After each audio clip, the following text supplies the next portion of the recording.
When we speak, we want our message to be understood. This is the ultimate aim of communication.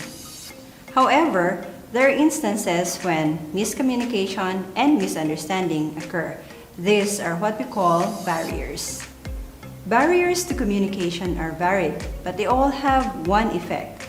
They distort how messages are understood.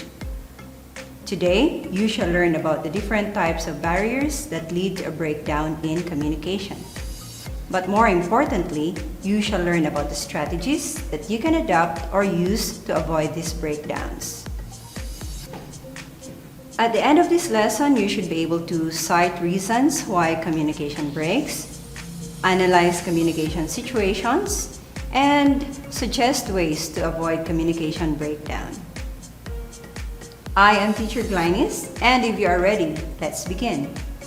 Here are the common barriers that exist in communication. First, external barriers.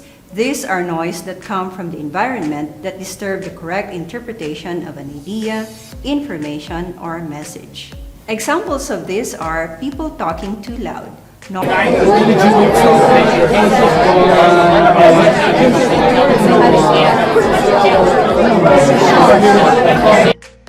noise from a construction site, the blaring of car horns, loud sound from music implements like CD players or speakers, animal sounds, and even a windy weather are examples of external barriers. Internal barriers are thoughts and feelings from the communicators that affect how they give meaning to messages. So this time, internal barriers are coming from the communicators themselves and not from the outside. Examples of these are fear of people's opinion, trauma, shyness or lack of confidence, and even stage fright. Linguistic barriers are confusions related to language and word meanings. Because words carry denotative and connotative meanings, they can sometimes cause confusion and misunderstandings.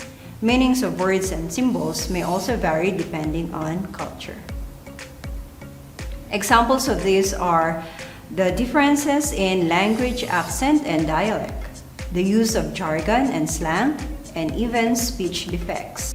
The last type of barrier in this lesson are cultural barriers. These are factors related to people's values, beliefs, and traditions, which may be different from others and cause a misunderstanding. Remember, people's culture affect the way they communicate and relate to others. So examples of this are the differences in beliefs, traditions, and customs, the differences in manners of dressing, and the differences in manners of speaking.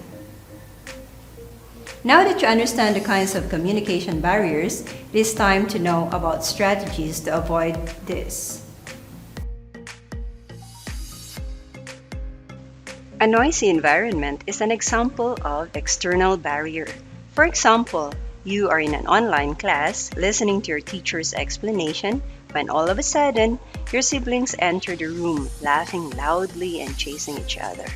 You get distracted and you no longer understand the explanations of the teacher. What can you do to solve this problem? Well, you can tell your siblings to leave the room and go play somewhere else. Or you can find another quiet spot so you can resume listening to your teacher. Here's another example. An engineer is talking to the foreman of a construction project. There is too much noise in the background. What can the communicators do to understand each other? For one, they can find a more quiet area to talk, or they can raise the volume of their voices so they can hear each other above the noise. Recognize that noise is a common barrier. Communicators need to make some adjustments so their conversations go smoothly.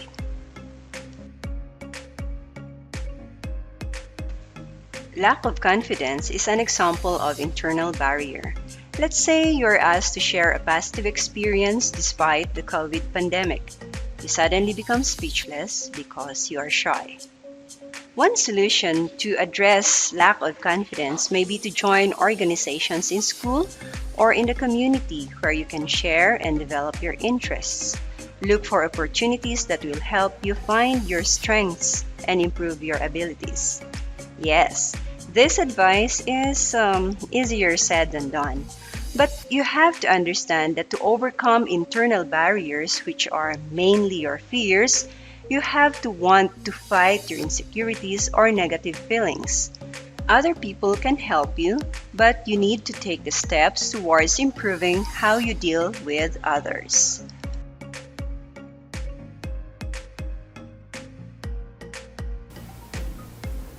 How do you make yourself better understood?